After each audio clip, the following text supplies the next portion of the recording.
Morning to anybody who's just tuning in. I just need to put on my woke shades real quick actually before I get things started.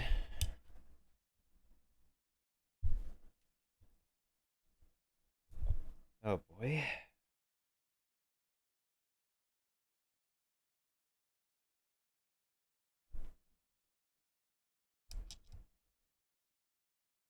Now, normally I have a freaking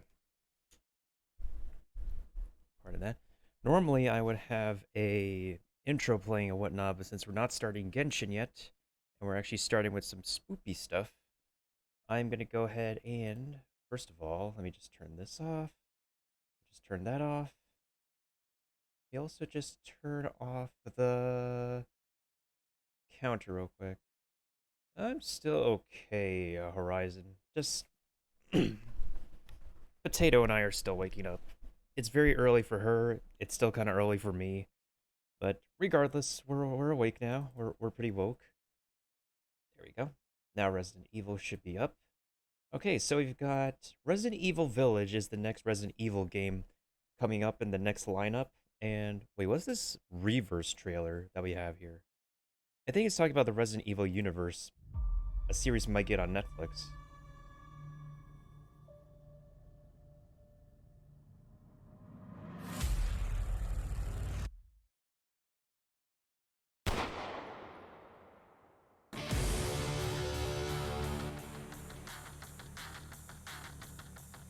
Oh nope, it's a game.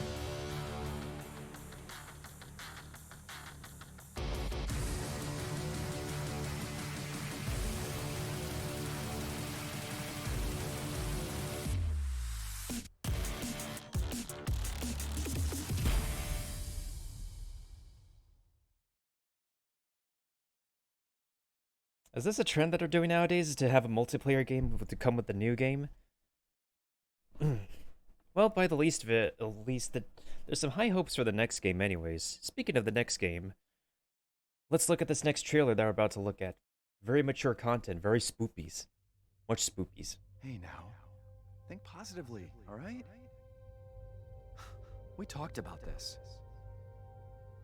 I know. We hardly talk about anything else. So before I let the trailer continue to give some context, this is actually taking place after Resident Evil 7, which is the latest Resident Evil game I completed on October 2020. I'm glad I played through that game. I'm glad I got to experience it myself. I just need to play the DLC and we're set.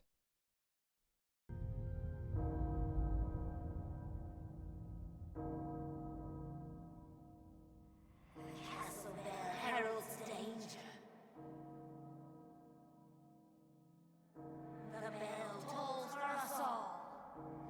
They're coming again. Oh damn.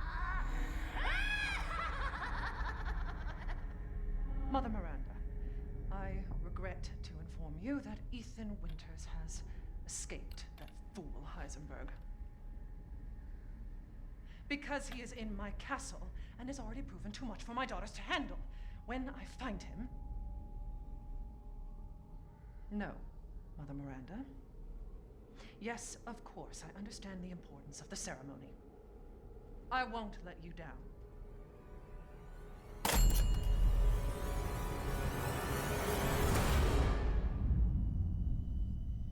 I made this trailer loud on purpose, so we... Someone please tell me, what the hell is going on here? Oh, this looks cool. The place is full of nothing but blood and death.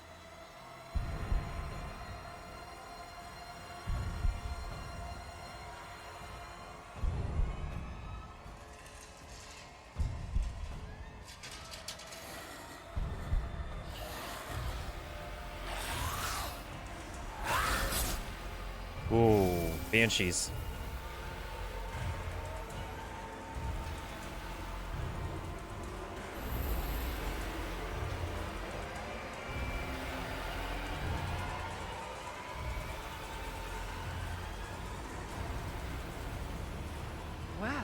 Well, Ethan Winters.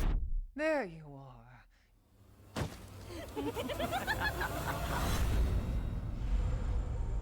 Hey, what's up, James? Morning to you, too. Damn, we're getting creative enemies out here. Okay. Who Not only the fuck that, are you? Let's see what you're really made of. Ethan Winters.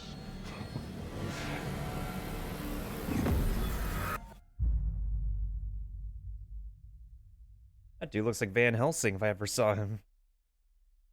Well, we don't got zombies this time. We got some really, really, really smart buttholes we're gonna be dealing with in a medieval castle. This is gonna look pretty, pretty cool. Pretty cool. Ooh. Let's look at the full presentation that was premiering yesterday.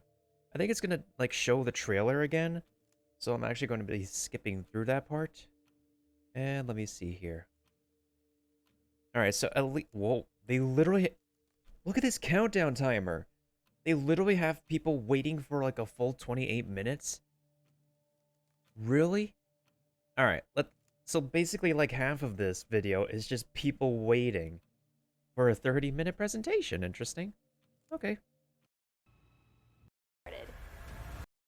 Brombacher here to give. Alright, here we go. Hey everyone, thank you so much for joining us today, and welcome to our Resident Evil showcase. I'm your host, Brittany Brombacher, here to give you a closer look into what Capcom has coming up for the Resident Evil franchise. We'll be kicking things off with some brand new content and an exclusive first look at Resident Evil Village gameplay that you gameplay. Want to miss. So without further ado, let's get started. Okay, so I think this is just the trailer. Yeah, this is just the trailer. We already saw this. Ethan Winters.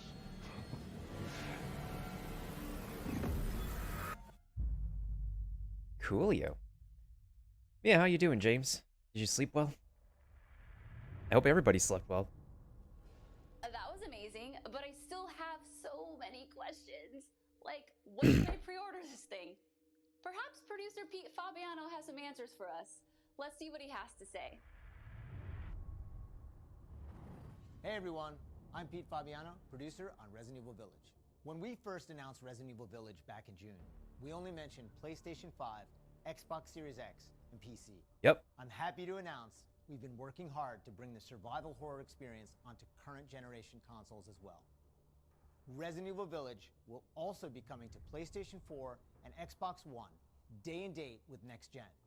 The PS4 version can be upgraded for free to the digital PS5 version, and the Xbox One version gives you free access to the game on Xbox Series X through Smart Delivery. It's also my pleasure to tell you exactly when you can get your hands on the game. Resident Evil Village will be available worldwide on May 7th, 2021, with pre-orders kicking off today. Alongside the Standard Edition, we have a few other options for the game. First, we have the Digital Deluxe Edition, available on all platforms. Players will be able to heighten their survival horror experience with extra content, including in-game items that call back to Resident Evil 7 Biohazard. There's also a Collector's Edition for consoles that includes all the Deluxe Edition content, as well as a striking figure of Chris Redfield, a steelbook case, poster, and art book. And for those of you who haven't played the previous entry, we have the Resident Evil Village and Resident Evil 7 Biohazard Bundle. This lets you get your hands on the award-winning RE7 while you wait for Resident Evil Village.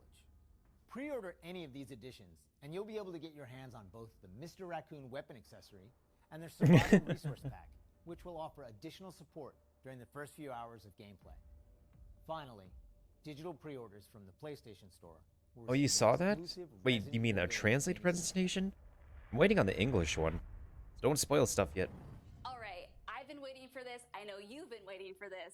It's time for the world premiere first look at Resident Evil Village gameplay. Yo, let's take a look. This first look, we have Pete Fabiano back to offer some insights as well. Let's take a look. Gameplay.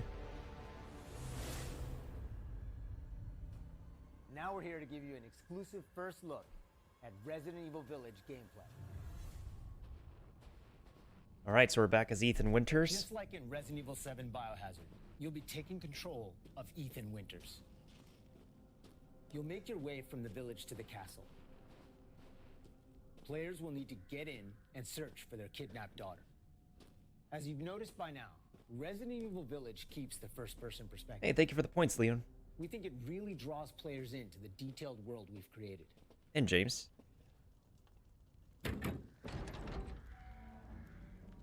Oh, we don't want to open doors in this place.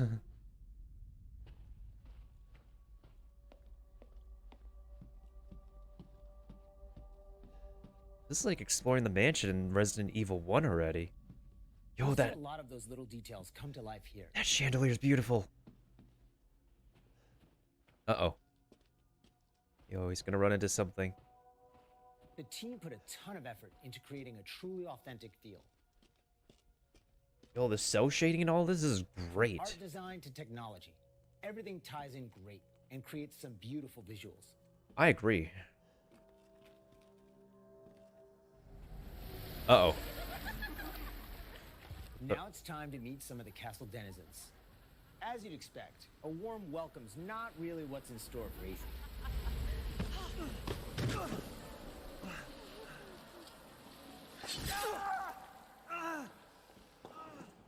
Man blood.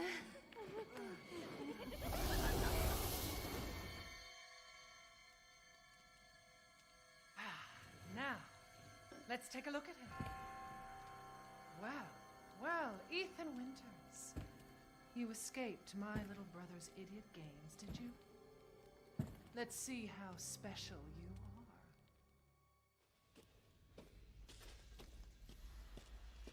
Shifting gears a bit, we're finally going to show off some combat.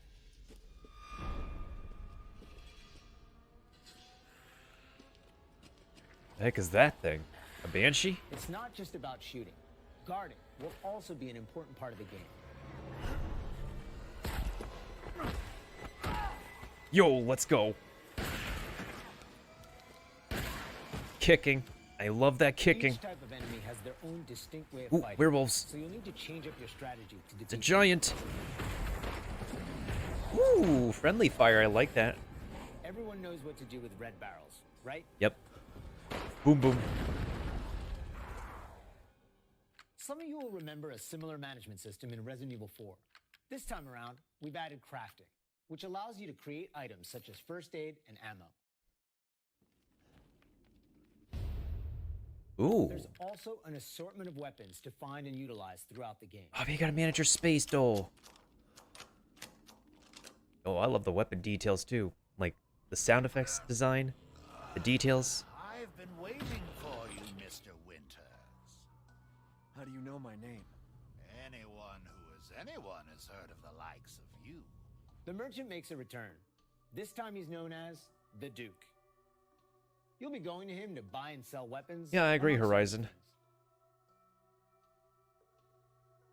The director wanted to give him a unique look, and you'll often find him in different situations each time you encounter him. He's an interesting fella.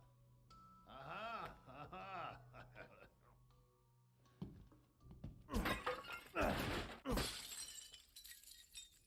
Smash away with your trusty knife. But that makes Plenty of sounds. items to find in your travels. Ooh, it's like Legend of Zelda. Break all the pots. That's gonna make noise, though. That's the thing. Wait, do you hear that? And we've also got extra objectives outside of the main ones. Of course, it goes without saying Goats. that there'll be plenty of puzzles to solve for players to move forward. Yes, puzzle solving. Let's go. And, plenty of surprises to keep you on your toes. Oh, hello.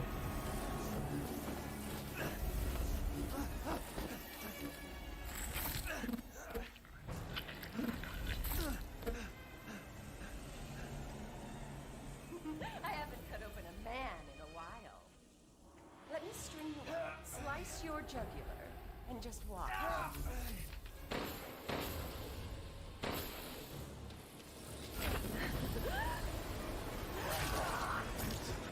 Well, that's one way to end the video.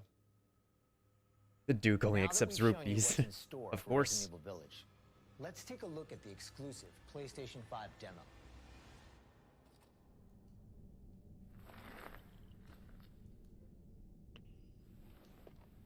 I mean, if we could break pots, of course they're gonna find rupees. For this demo, players won't be playing as Ethan, but as a character we're referring to as the Maiden. Unlike the actual game, this experience doesn't feature combat or even blocking.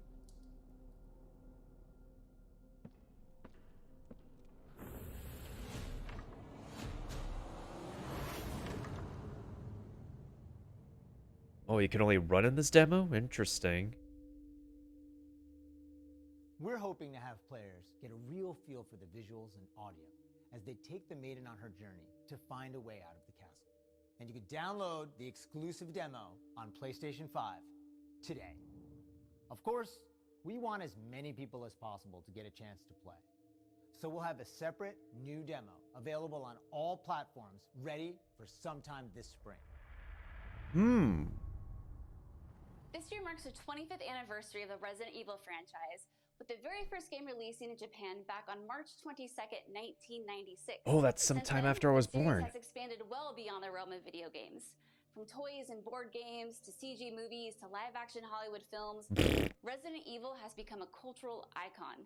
Resident Evil continues to offer surprises around every corner, so let's pass it along to producer Tsuyoshi Kanda to hear more about what you can expect in 2021.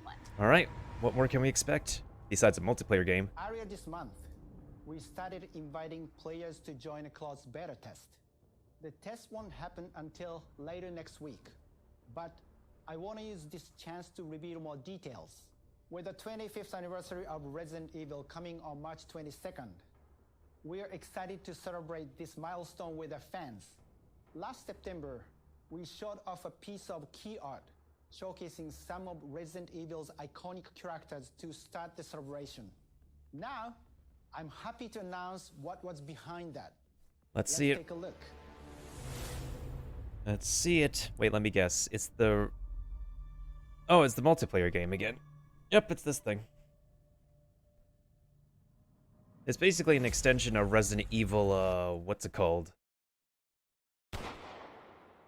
The game that came with the Resident Evil 3.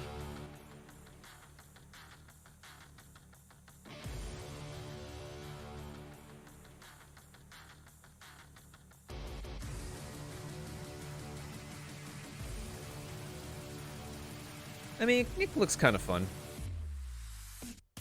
But is it what we need, though? I would not say so. I wouldn't mind playing. Arrowverse is one of the ways we're celebrating the 25th anniversary of the franchise, showcasing so many of the characters that fans love. It'll be available for free to anyone who purchases Resident Evil VIIIage, so be sure to follow the Resident Evil social channels for the latest news. And check out the official website for even more details.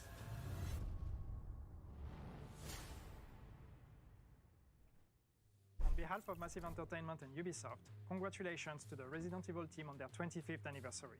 We can't wait to get our hands on our Ubisoft has something to say? On the occasion, we are bringing a celebration to our game, Tom Clancy's The Division 2. For a limited time, you will be able to collect unique outfits and items from the original Resident Evil trilogy. Hey, what's up, Curry? Yeah, they did. Everyone that logs in during the event will get Leon Kennedy's Raccoon Police Department outfit as a warm-up. Now let's have a look at some of these. Okay, how are they celebrating in this game?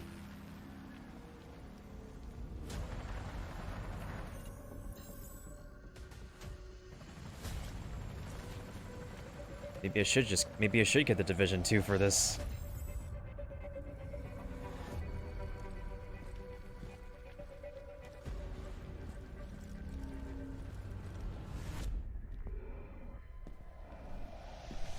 Oh, that's Hunk's outfit.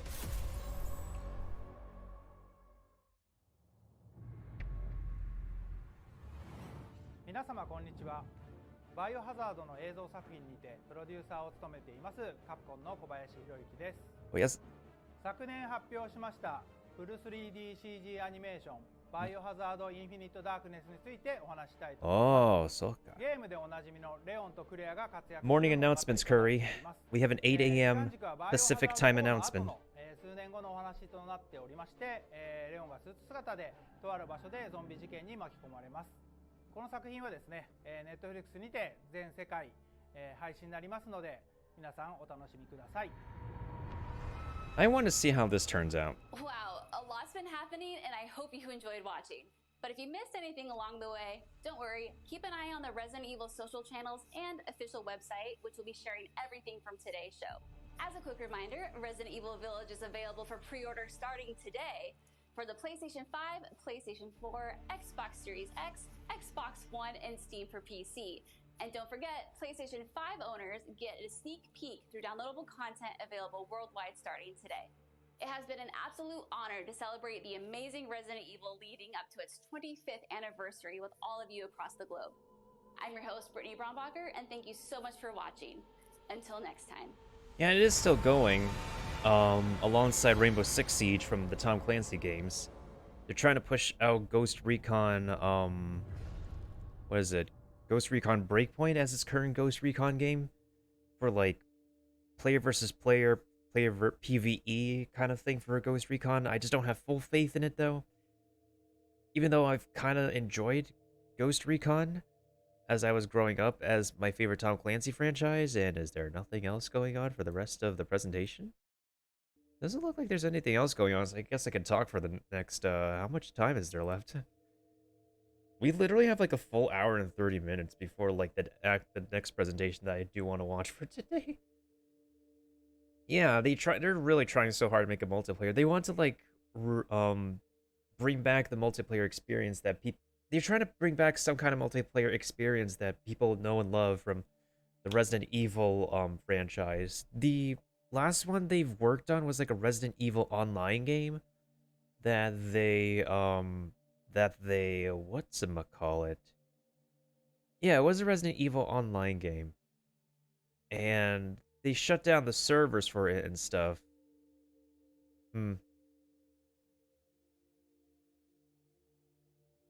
Otherwise, you have that one verse game from Resident Evil 5. They have the Resident Evil 3 game that I have, which is Resident Evil Resistance.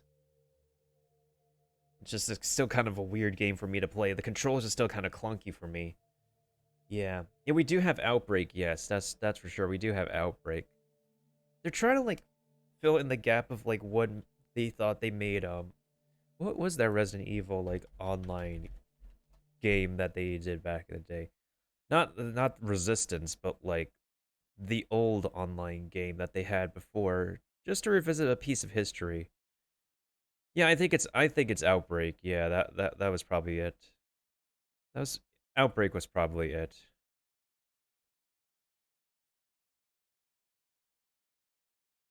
That was the online game. Because was this okay? Resident Evil Outbreak? Because I think I watched a video where like is it the Survival Horror Network? No, or was it Shirako? I think it was No, it wasn't Shirako.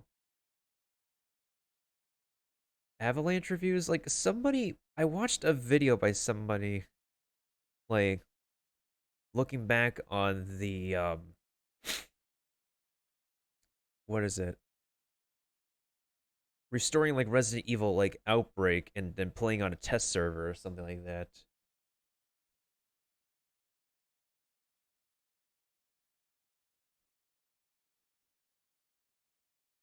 We're supposed to get footage of the Mortal Kombat movie?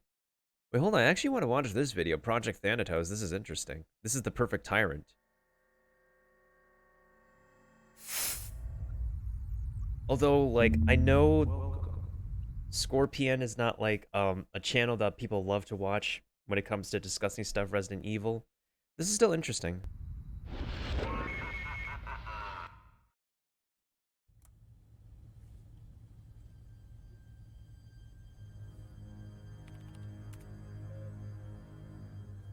Too much growth weakens an organization. What should be important becomes overshadowed by greed. Mass production? Ridiculous!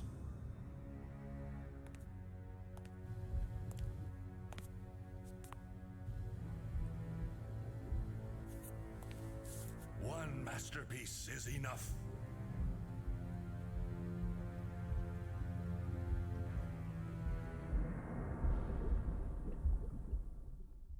In the final scenario of the first Resident Evil Outbreak game, a new tyrant was revealed to have been created in secrecy by Greg Mueller, a rogue Umbrella scientist at the Raccoon University. He named this tyrant Thanatos, after the Greek god of death. After creating Thanatos, Greg was well aware that Umbrella would send mercenaries to retrieve a sample of his work, so he released Thanatos from his sleep and ordered the tyrant to eliminate them and bring the body of a soldier to experiment on. Target is closing in! Alright, come on. The thing's too huge.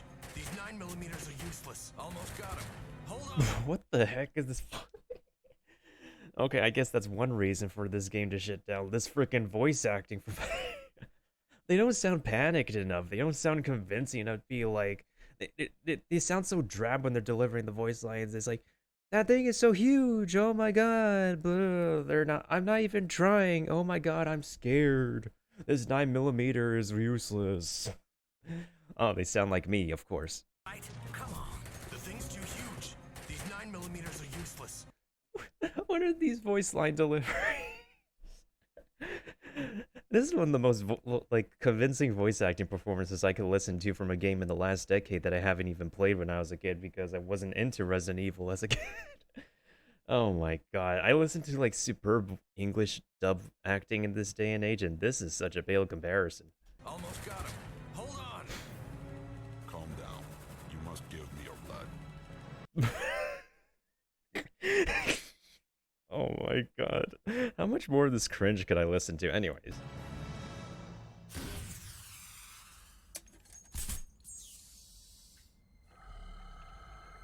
Hey, something's wrong. So, let's regain our distance then. Okay. Now it sounds like they got yeeted.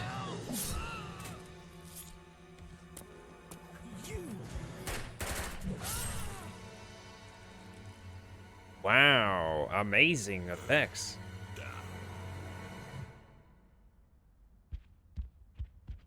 Impressive. I won't underestimate it next time. It must be going to the man. Might as well set it up. Oh yeah, that's Nikolai. Even with combined forces of the UBCS and survivors at the university, no firepower was strong enough to permanently take him down.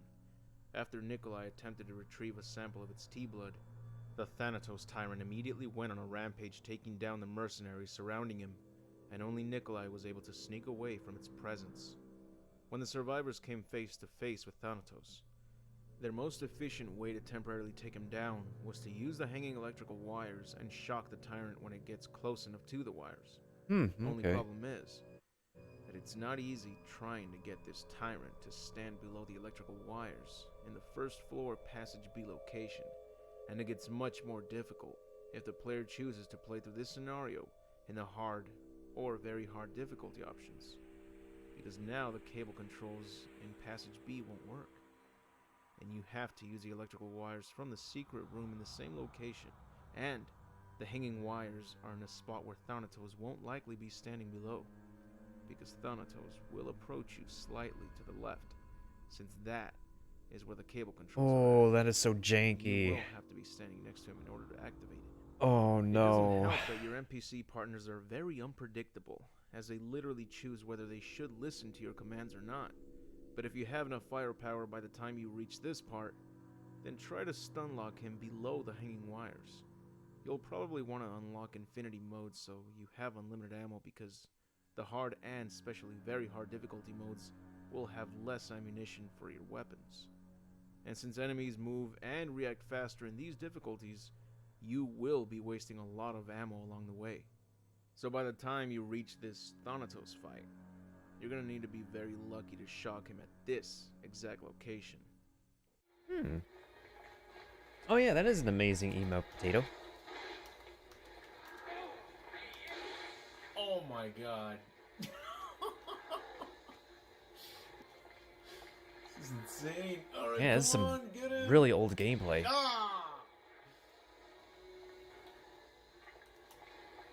Oh yeah, they do have the texture mode. I'm trying to look for like different mods I could put from a Resident Evil 0 to make it look better and function better before I play it. Come on, dude. Come on, dude. Alright, please. Yes! Oh man. Took forever. Whew. After finally managing to knock him out, The survivors took the T-blood sample from its back. They then used the reagent device on the 3rd floor to combine the T-blood with the P-base and V-poison, which would create the Daylight vaccine. The Daylight vaccine can not only wipe off the infection from those infected with the T-virus, but it can also work as an Achilles heel for Thanatos. And in the final confrontation against this tyrant, the survivors can find an ampule shooter, load it up with the Daylight vaccine, and get a direct shot on Thanatos to permanently take him down for good. The hard part is reaching the exact location where you find the ampule shooter, and that happens to be in the final fight against Thanatos. The crazy thing about this tyrant is that unlike the previous tyrants we have seen so far, this one does not go down easily. He does not approach you in a slow pace all the time. He will sprint towards you. He can leap from great distances, and he can even one-shot kill you. I mean, that sounds like Even Mr. X. if you're in fine condition. The only way this tyrant was truly injured was when Nikolai set explosives inside the Raccoon University and had the building collapse on top of Thanatos. This forced the creature to mutate into its final form since it was severely injured to the point of even losing an arm. And now, it became even stronger. And it also takes advantage of its incredible leaps to land on top of the survivors. And it even gained a new ability allowing it to stretch its arm at a very long distance. Similar to the Bandersnatch creatures of Code Veronica. Especially when you... Oh, I want to see Code Veronica remade. Missing an arm. That'd be perfect. So, was the Thanatos Tyrant project a success? I'd say yes, he is. After all, he proved to be a super soldier that would carry out orders without mindlessly killing its creator. And even when the survivors found a rocket launcher and used it against them, it only managed to temporarily knock it down. Every tyrant we had seen up to this point would easily be destroyed with the use of a rocket launcher. So seeing that this would not work against Thanatos would only prove that it in fact was the true successful tyrant. And even though you can defeat him with additional firepower in the final fight, Kevin and Jim's bad ending reveals something interesting. What is this interesting thing? Do show us.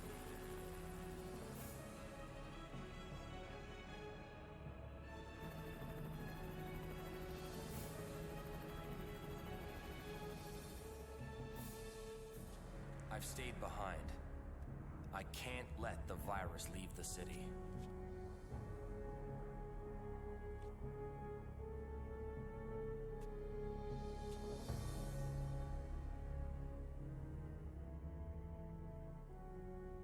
Damn, this sucks! I have to stay behind so I won't infect others. I get that.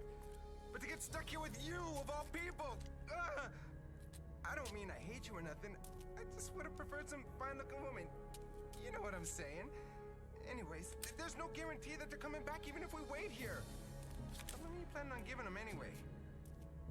This is stupid! Man, why are we wasting my time? We're gonna starve to death or end up somebody else's lunch, I'm telling you! Be quiet, or you'll make yourself hungry. What? No. No way.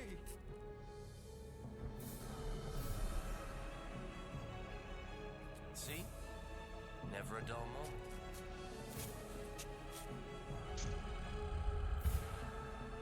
Now, let's finish this like men. Oh, he ain't going down easy. No way, Jose.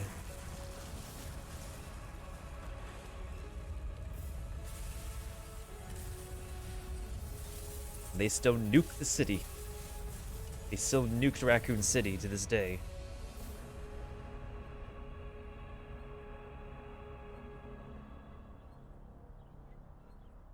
So in the end, only the Daylight vaccine or the destruction of Raccoon City proved to be the only ways of destroying the creature. Now that we know how the Thanatos Tyrant performed, let's take a look at its alternate designs. As you can see, for his first form, they were almost going to give him a very similar style to Mr. X from Resident Evil 2, or the TOO models. Only instead of a trench coat, he'd be wearing a black formidable business suit. Which Looks kind of honestly fancy. looks great in my opinion. He looks more menacing, especially since his hands are leather black in these alternate designs. Oh I yeah. love the inclusion of the hat. The developers of Resident Evil 2 Remake must have liked it as well, since they gave Mr. X a similar design with that hat inclusion.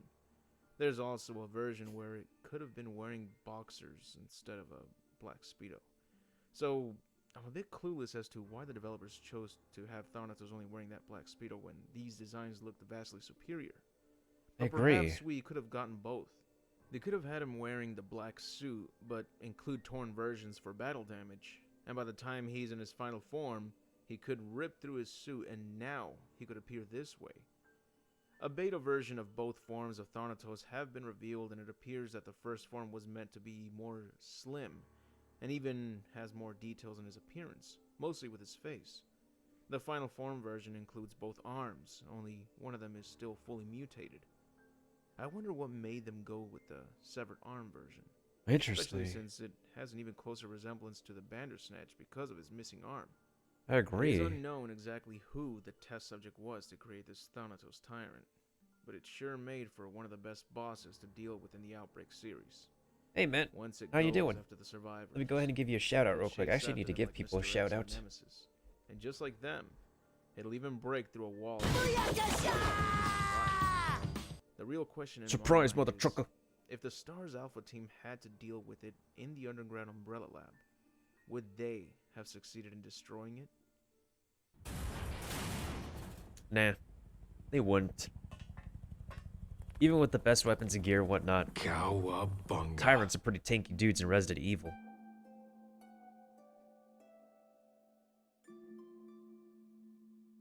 So I've been getting breakfast. I'm sure everybody is right now. I'm just up early because we got morning video game announcements, and in about an hour or so from now, we're about to have an announcement for Waifu Gacha Impact, Breath of the Waifus.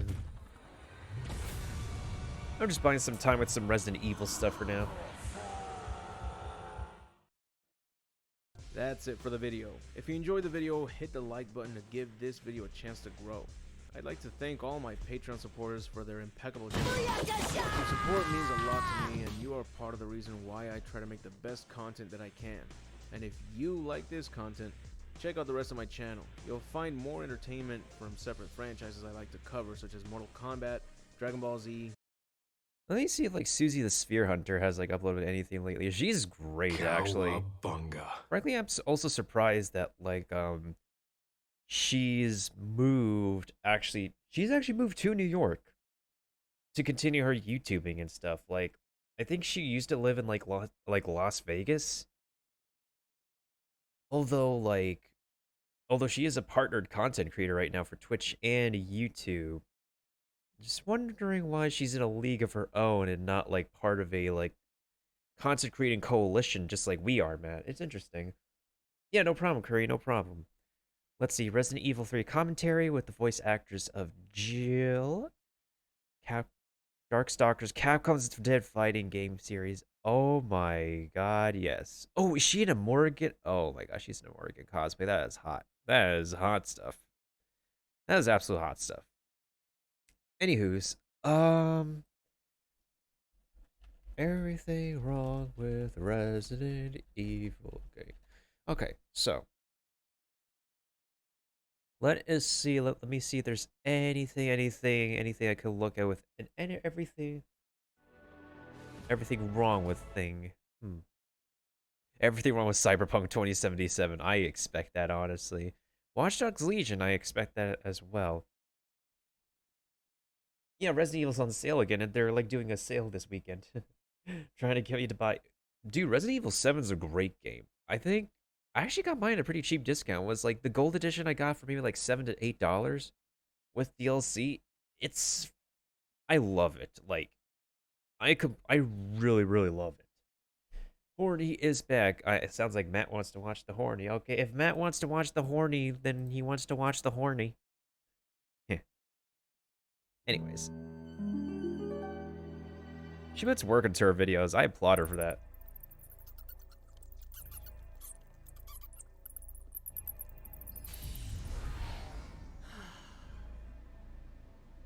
Hi there. I'm Susie, your devilish host for tonight. Yes, I have returned. I don't want to hear any of you giving me any lip about it. Got that? Welcome to my bloody palace. Morgan's Tonight I'll be cosplay is telling you the always hot, story no matter of who wears it. ghouls, ghosts, werewolves, werecats, succubi, and vampires. A pack of misfits who all had a lot of potential in this life, but ultimately fell forgotten to the halls of time. Yeah, I agree. One of them is still around. Two, if you're lucky. I want you to get cozy. Maybe grab a snack or a beverage. I have my virgin blood here. It used to be mine once. How innocent I was. But they took it from me. And how can I forget my little pumpkins, which contain countless souls of vampire hunters? But that's okay now. I have them all under Yeah, her my voice is thumb. alluring. But yes, please, relax, and let me tell you the story of the Darkstalkers. This is a game franchise I do want Capcom to return to. And fix and restore one of these days. It has great potential to actually look like an incredibly graphic competitor to Mortal Kombat.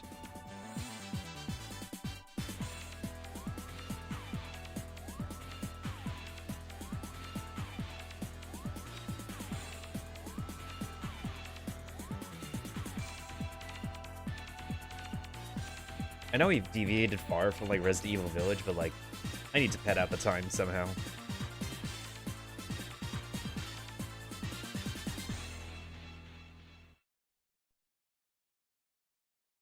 Ooh, great artwork.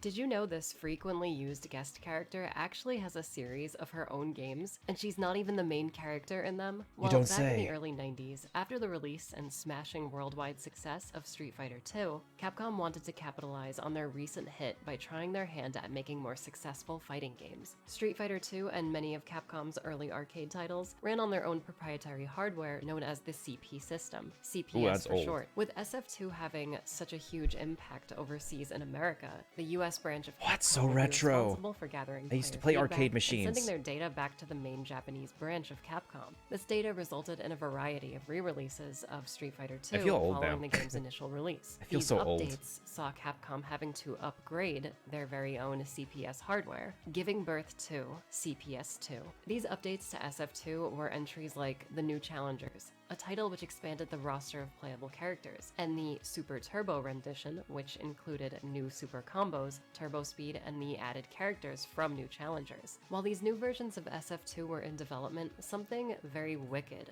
was also brewing at Capcom HQ. So one of the new fighting game ideas was a title centered around classic movie monsters doing battle with one another. This idea initially came from Capcom dev Katsuya Akitomo, and was further fleshed out by fellow staff member Junichi Ono. When this idea was presented to the US branch of Capcom, designer Alex Jimenez would work with the Japanese branch in creating the roster of characters for this new game. Instead of trying to license the already established iconic film monsters, Capcom's Dark New Fighters would take very clear inspiration from these legendary horror icons and cultural myths, resulting in Darkstalkers, the Night Warriors, or as it's known in Japan, Vampire, the Night Warriors. Quite the confident title. I like it. Darkstalkers producer Noritaka Funamizu would bring on a bunch of Street Fighter II staff to work on this title. At the beginning, Darkstalkers was looking a lot like SF2, but with monster substitutes. This led to Funamizu bringing on Haruo Murata to help create the backstories of each character and how they would fit into the dark and gothic world they were creating. A really cool thing about the creation of this title's lore is that both the Japanese and American branches of Capcom worked closely together in coming up with the names for the characters and the general ideas for the world and story. It's cooperation like this that I love to see in game development. During SF2's creation, the main goal for character design was to make the cast of fighters based on real-world fighting styles and different cultures. For Darkstalkers, a more cutesy and cartoony style would be the team's goal for envisioning each of the game's ghoulish roster. I love these Legendary designs. Capcom artist Bengis was appointed as this title's main illustrator, creating a lot of the very well-known classic designs for characters like Morrigan and Dimitri, and you know, like most of Capcom's early fighting game characters. So before we start talking Pyron about is these obviously games, inspired I by need to preface Guile. that I am no expert at fighting games. I'm very casual when it comes to this genre. I buy most new fighting games at release because I want to support the genre. I'm more of a fan of fighting game characters and their designs. But yeah, I'm not super skilled at actually playing these games. Think of this video as more of a series recap or history lesson Hey, it's Red Riding instead of Hood. a deep mechanical dive into each entry's gameplay. Okay, now that we have all of that out of the way, let's rock. This game's setup is simple. Darkstalkers takes place on Earth during a supernatural event where the demon world of Makai is attempting to merge with that of the human realm. An ancient alien life form, Pyron, has returned to Earth to take advantage of this event and complete this demonic merger and rule over everything with a fiery fist. It's up to you and whichever Darkstalker you choose to douse this alien god's flames. You might even have the chance to take up his throne and become the ruler yourself. That's if you're up for the challenge though. Like most fighting games, this title's main form of gameplay is arcade mode. You climb the ladder defeating each member of the cast until fighting 2 boss enemies, Huitzil and finally the Lord of Fire, Pyron. This game features a very colorful cast of characters that I previously mentioned are mostly based off of iconic horror movie monsters and cultural myths and legends. Our lead character, Dimitri, is basically anime Dracula. I think it's awesome how Capcom chose to make their leading man a villain instead of a typical hero character. With this choice, right away the game is letting you know that things will be a little bit different. There's Bishimon, the badass ghostly samurai, Felicia, the legendary cat girl that every other cat girl aspires to be like, Ooh la John la. Talbane, a werewolf highly trained in martial arts, Lord Raptor, a zombie known as the God of Metal who still produces music from beyond the grave, Sasquatch, a fluffy Bigfoot who has mad Fluffers. hops, Anakaris, an ancient fallen king revived in the modern day who does battle in his mummy form, Rikuo, an anime version of the creature from the Black Lagoon, Victor, a stand-in for Frankenstein's monster who hits people with his posterior. I'm not joking about that. He grabs his enemies with it too. It's an Booty smack. absolute nightmare to behold. And finally, everyone's favorite Darkstalker and the woman who has stood the test of time as a true video game icon, Morrigan Ainsland, the princess of the succubi. I just quickly summarized all of these ghouls, but rest assured, each and every one of them has a rich backstory. Like maybe too much backstory. Don't get me wrong, I love it all, I just wasn't expecting it. Finishing arcade mode gets you your character's ending. My favorites are after Morrigan absorbs the life essence of an ancient alien god. She returns home and acts like nothing happened when questioned about where she's been. It's like the ending of some 80s adventure movie. She even looks at the camera, basically winking at the audience. She's so cheeky, in more ways than one. Or how about Dimitri celebrating his win over Pyron in a dark room all alone, setting quite the somber tone. Oh, sorry, actually he's surrounded by a few bad bitches. This game is so much fun. It doesn't take itself too seriously, but it also comes off as incredibly wholesome too, like most early Capcom games tended to do. Like those previously mentioned upgraded versions of SF2, Darkstalkers uses a lot of those innovations in its gameplay formula while also adding completely new things to the fighting game genre. While some of this game's cast might resemble Street Fighter characters and their particular movesets, these ghoulish combatants have a lot of their own gameplay quirks that totally set them apart from their Street Fighter brethren. Characters like Dimitri and Morrigan play somewhat similarly to Ryu, sporting fireballs and uppercut special attacks, but Dimitri can use his uppercut while coming out of his basic teleport dash, and Morgan's dash is actually a jet-fueled air climb that grants her more height the longer you hold the button. It's little things like this that we'll dive deep into later that make the Darkstalkers cast feel not only amazing to play, but unlike anything in any fighting game at this time. This title also features general fighting game additions and improvements like being able to block, dash, and use projectile attacks in mid-air with certain characters, that's pretty cool. making the moment-to-moment gameplay a lot more exciting, if not a little broken in comparison to its contemporaries. The base game also has a speed select option. I do love where the you can crank animations for game these speed up characters by too. 3 I times. love it. If that wasn't enough, chain combos allow players to quickly create their own combos with special attacks included. Guard canceling also exists with certain special moves allowing players to defend themselves and counter their opponents under extreme pressure. All of these contributions add a lot to the game's breakneck speed, resulting in some truly intense matches. The second game in the series released only a year later under the title Night Warriors: Darkstalkers' Revenge. So this version of the game isn't really a sequel, but a Street Fighter-esque re-release. Night Warriors features new moves for each character and gives the player the ability to stalk more than 1 meter between rounds. In the first game, your special meter built up as you performed attacks, but also consistently drained when you weren't attacking, encouraging you to play aggressively.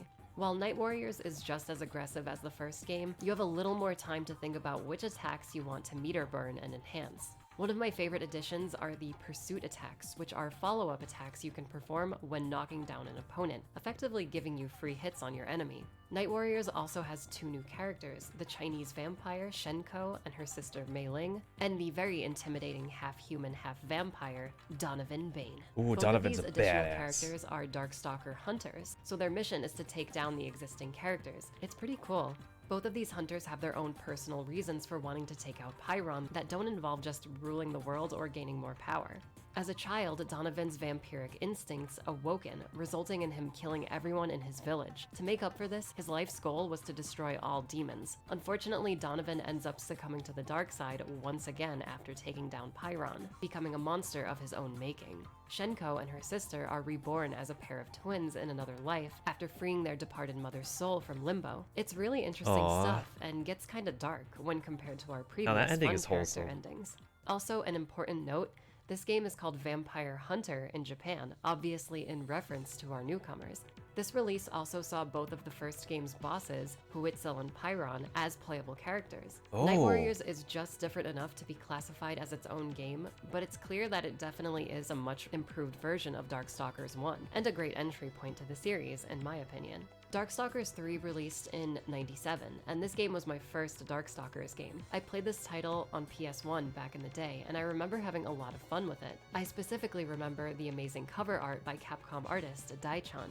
It's just Morgan chilling with Skelmo here, but it's so nostalgic for me personally, literally being the very first thing I ever saw of this series. This game is where things start to change up quite a bit. 4 new characters make their debut here. You've got BB Hood, a fearless gun-toting version of Little Red Riding Hood, who's out to make a quick buck. Lilith, one of my favorite characters, and the manifestation of half of Morgan's split soul.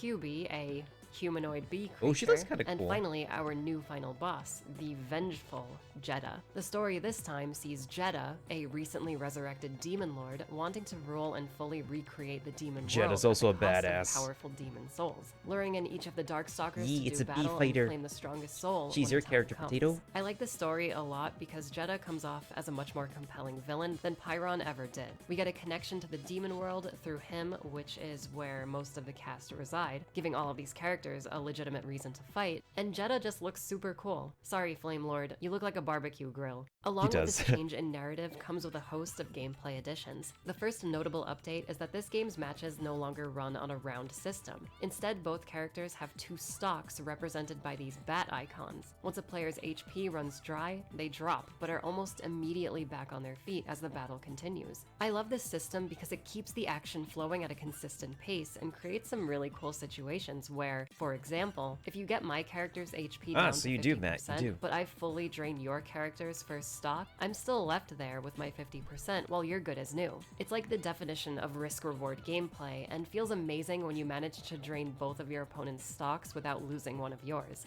Get a perfect an in this interesting game, and looking that's attack. just as humiliating as hitting them with a Mortal Kombat fatality. If I had to compare this system to something modern, it's a lot like Killer Instinct's life bar system, if you're familiar with that. One thing I didn't really like about the earlier Darkstalkers games was how long it took to complete an arcade playthrough. The first 2 games had you fight all 10 of the base roster, as well as 2 boss characters. In Darkstalkers 3, there are only 7 battles that include the boss Jeddah, and sometimes a unique rival battle for specific characters.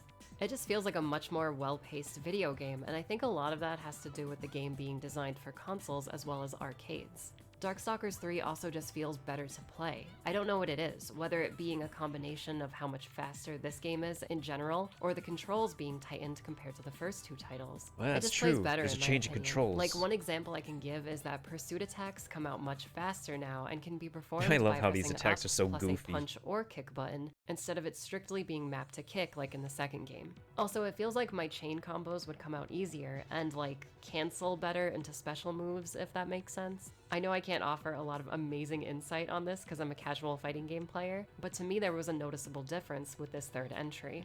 Darkstalkers 3 got 2 updated versions exclusive to Japan, called Vampire Hunter 2 and Vampire Savior 2. These updates feature small changes to the gameplay and control, but also feature characters that weren't in the base release of Darkstalkers 3. Donovan, Pyron, and Huitzel make their return in Vampire Hunter 2. And in Vampire Savior 2, those same characters come back, but weirdly Sasquatch, Rikuo, and John Talbane get removed. It's a little confusing, especially for a Western fan of the series who's never had to deal with any of these things. Okay, can I just gush about this series for a few minutes? Okay, so I haven't mentioned it yet, but I'm sure a lot of you have noticed how awesome this game looks. The amount of personality that went into all of the character sprite work in these games is incredible. Every attack feels appropriate and animates so well for each character. And even the in-between animations are really cute. Like, look at Lord Raptor throwing up the devil horns even when getting swept. It's so funny.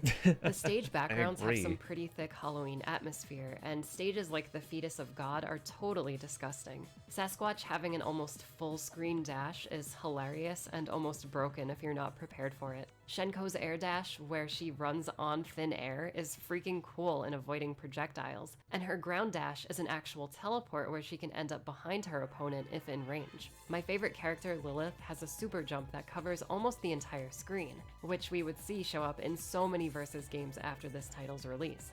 Lilith's super move also turns this fighting game into a rhythm game, but I don't know how to play it that well. I think it's kind of bad too, but I love that this character has such a unique move like this. It's so out of nowhere that I can't help but just love it.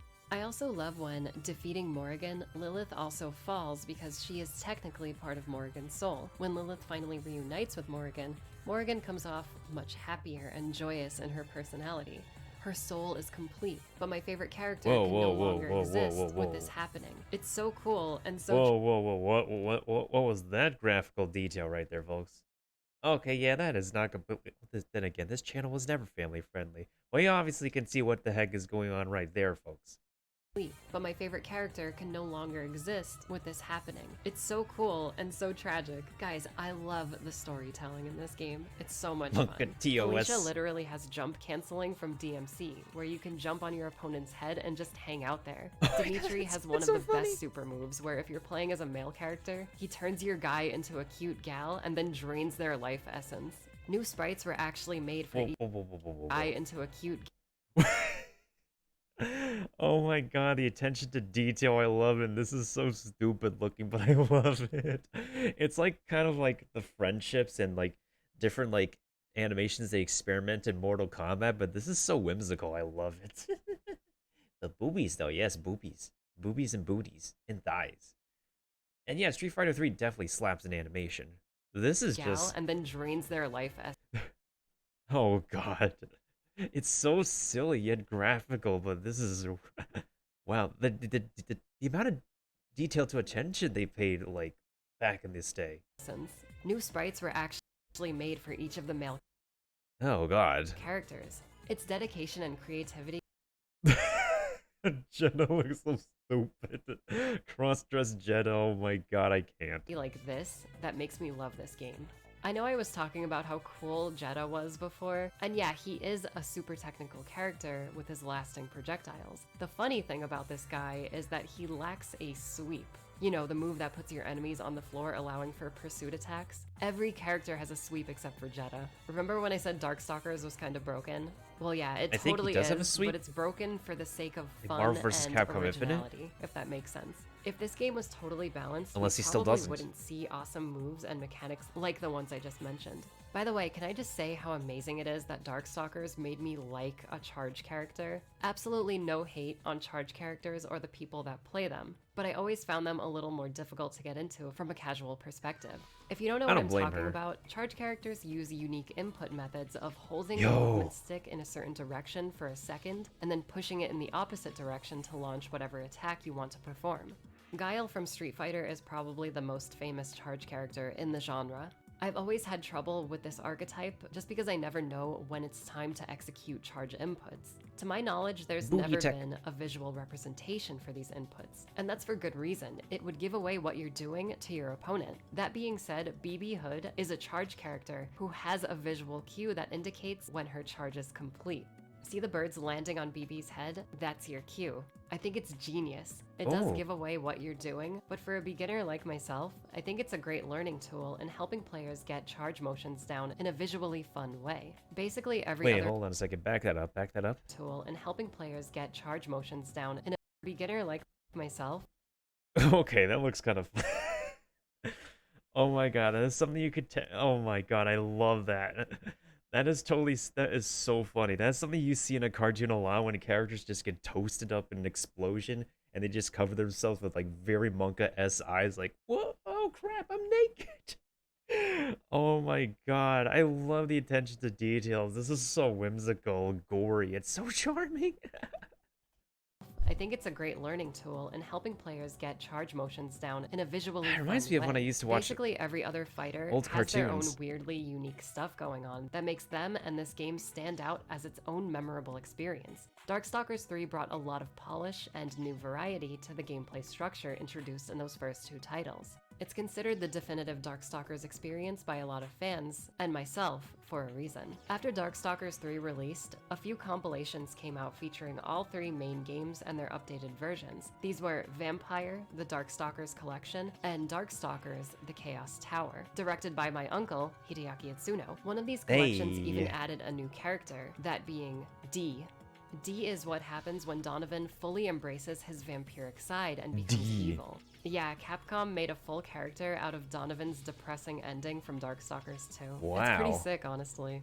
The Darkstalkers series surprisingly fell silent after 3's release, seemingly appearing dead in the water. In 2012, there was hope on the horizon, however. At Comic-Con that year, Capcom showed off a trailer for a new game in the series. This quick cinematic trailer showed off Lord Raptor rising from the grave like the series itself, and rocking out like nothing had changed at all. After this, we see a very menacing-looking Dimitri staring us down. Finally, we get the title hit, Darkstalkers Are Not Dead. As you can imagine, the hype levels were through the roof. In the following year, an HD collection was released featuring the second and third games as Darkstalkers Resurrection. This version of the game is what I've been capturing most of my footage on, and I think it's a pretty good port, but it is lacking in a lot of areas. There are so many different vampire games that released in Japan. This collection only features Night Warriors and 3. It would have been incredible to see an ultimate HD collection for this series that had the entire history available to players. Meow. I mean, we don't even get a version of Darkstalkers 3 with all of the characters. It's only the initial release again. Resurrection also flopped big time and was apparently the test to see if gamers were actually interested in seeing this series continue. The game didn't sell, so no Darkstalkers 4. It really sucks. I've often thought about how things might be different if Capcom just made a fourth game instead of staking the entire future of the series on an HD collection. I agree, At the time, yeah. a lot of modern video game fans most likely never played or even heard of the original Darkstalkers, so why not just make a big Street Fighter 4 style game at that time? I get not wanting to have an even larger potential flop with a modern game having a huge budget and not making its money back,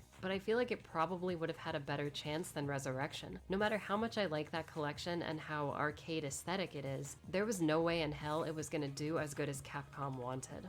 I actually spoke to someone who worked on Resurrection, and even they told me their marketing budget was almost non-existent. It makes sense because I only discovered Resurrection last year while randomly browsing PSN one night. I didn't even know it was a thing back in 2013. The collection was bound to fail, unfortunately. It's a shame because clearly a lot of love went into this thing. The entire cast got awesome new art from artist Artgerm. The upscaling on the sprites was pretty good looking too, and the overall arcade look of the game's graphics strikes all of the nostalgia feels for me personally.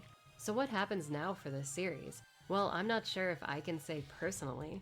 I love fighting games, but I'm not exactly involved with the politics and lifestyle surrounding the scene. That one While frame. making this video, I thought to reach out to a friend of mine who happens to be quite the fighting game expert, and I wanted to ask them why they think Darkstalkers died off the way it did. Here, let me ring them up real quick.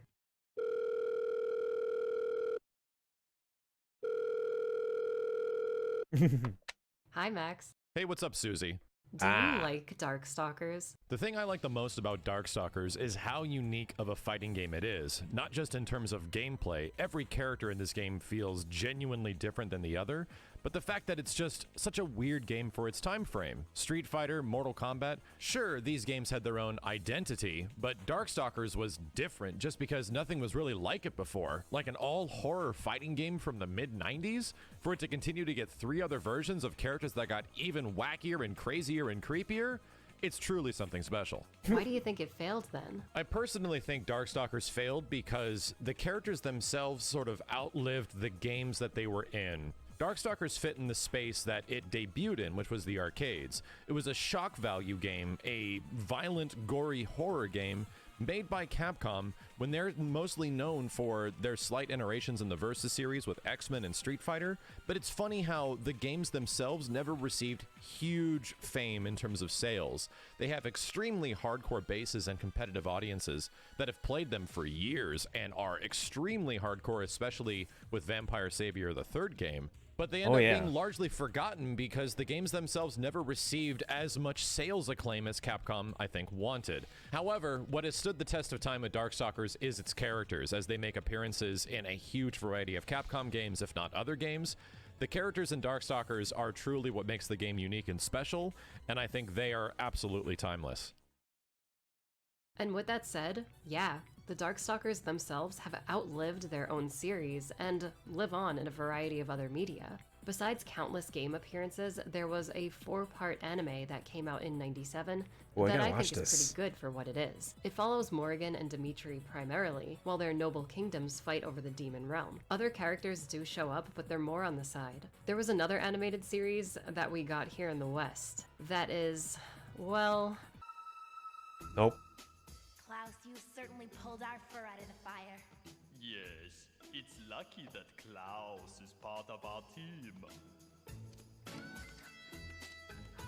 Yeah, I'm not gonna watch this. Oh no.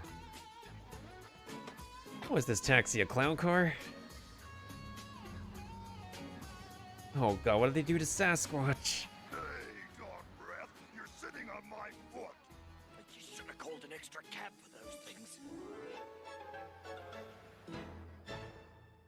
This show is a Saturday morning cartoon for kids. Imagine taking edgy, gory Darkstalkers and watering it down for kids. It's more baffling than it is offensive, though. Like the Western Street Fighter cartoon, it's very fun to laugh at.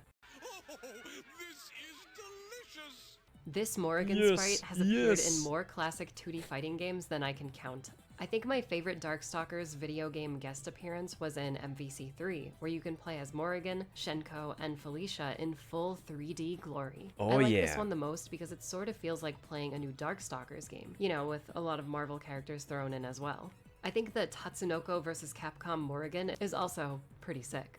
In SNK vs. Capcom, Dimitri's Midnight Bliss move was usable on other SNK and Capcom characters, and this is where girl Terry Bogard came from, believe it or not. The most recent crossovers came in SF5, where we got really detailed Darkstalkers Halloween costumes for a lot of the characters. It's just another one of those look at what we could have had moments for this series. Very cool, but also kind of depressing.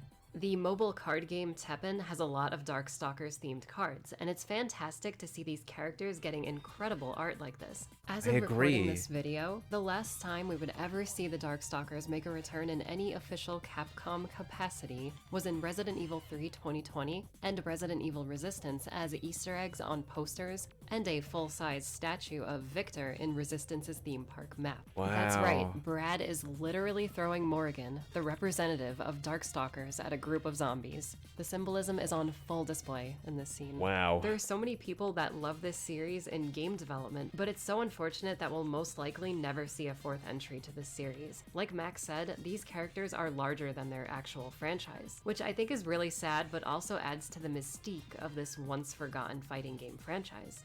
Man, I love Darkstalkers. While making this video, I came to the realization that Darkstalkers 3 is now one of my favorite fighting games. The entire point of this video is to make a fun little Halloween special and revisit a game I had vague memories about from my childhood. I'm really glad I decided to make this video because it felt like I was uncovering some forgotten Capcom history. It was a lot of fun. Darkstalkers is a super unique fighting game with incredibly distinct character archetypes and designs that don't really exist in any other fighter out there. Its legacy can be felt throughout a lot of Capcom's later works, and other anime fighting games that came out years after this series died off. If this video got you more interested in Darkstalkers, please check it out. There's a wealth of material to experience through the many on-screen adaptations, manga, and guest character appearances in other games. The third game is available through the PC Fightcade service, on PS3 in HD with Darkstalkers Resurrection, and of course playable through emulators if you so choose. If you want something a little different to play this year for Halloween, well, I highly recommend checking out Darkstalkers, Capcom's undead fighting game franchise. Wow. Hey everyone, I hope you enjoyed this video and got a kick out of that fun intro. I had a lot of fun making it. Before we wrap up today, I just wanted to let you guys know that Ironside Computers, the company that built my legendary Stars Office machine, has a giveaway going on right now. Their super powerful Empyrean Academy PCs are being given away, and Oh these my god, builds feature an if only I could get AMD these Ryzen parts for mine. 3700X processor, 16 gigs of RAM, and an Oh my RTX god. 2060 video card. These I'll leave a parts are link to the juicy giveaway details down to in my the ears. It's description. making me Please gasm check right this now. out. You're not going to want to miss it. Aside from the wonderful Ironside Computers sponsoring this video, I also wanted to shout out my pal Max for collabing with me today. You guys know I had to go all out for my first fighting game video. My great friend Jessica Luna, aka Eat Slugs, contributed an amazing piece of art for this video. That's an intro. adorable piece of Hitler artwork. returns with a brand new Lilith Susie avatar for today's thumbnail. The thumbnail base art was done by Sheila Amajida, who has an amazing portfolio of art. Her Morgan is fantastic, and I believe she's open for commissions now, so please check her out as well. Ooh la la. And I think that's everyone that helped contribute to this wicked video. On my end, I have a Patreon where I offer exclusive video content that you can enjoy for just $1 to $5 per month. Please check it out if you're interested in supporting me and my work directly. Okay guys, it was fun, but I gotta go. I hope you all have a wonderful day and a happy Halloween. Later. I always love listening to Susie's, especially when she's like she's like one of those like video game like geeks and nerds that you wish you could like strive to like grow up with like your favorite franchises from back in the day. She mostly focuses on Capcom titles, primarily with Resident Evil, and she's also done Devil May Cry coverage and also what's it called? And she's recently, yeah. And with this as well, she also does like AAA games that like come out. She does reviews for them. She also does Twitch live streams as well. She has a very thick audience for who she is, and kudos to her and all that too. Anyways, with about 30 minutes left before Genshin Impact's official 1.3 announcement, what I could say about it is that the next banner character will be Xiao. And as it was confirmed before the live stream, and we're going to get this next update for Genshin Impact before Chinese New Year because we have a Lantern Festival coming up with Xiao's story. And this Lantern Festival will be happening like just in time for Chinese New Year to happen next month, which is actually going to be, when is that? Oh, let me just double check. That's going to be February 12th this year, so just right on time. Right around that time range. It's like 2 something. So yeah.